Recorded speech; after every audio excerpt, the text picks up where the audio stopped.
नमस्कार, आपण बघत आहात महान्यूज 7 करिता मी नंदिनी बर्वे. वडोदराच्या खास बातमींकडे.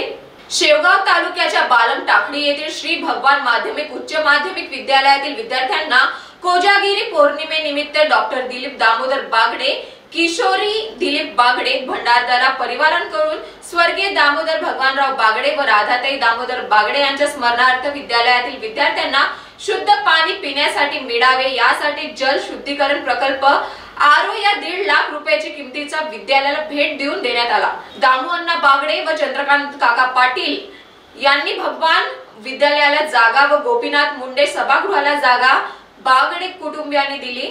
बागडे परिवार म्हणजे दानशूर कुटुंब असल्याचे सेवा संस्थेचे चेअरमन रामनाथजी राजपुरे यांनी म्हटले.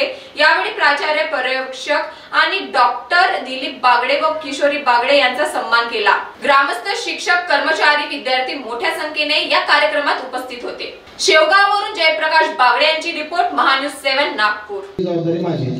मी डॉक्टर साहेबांचं अभिनंदन करतो की तुम्ही एका शब्द टाकला आणि तो उचलला.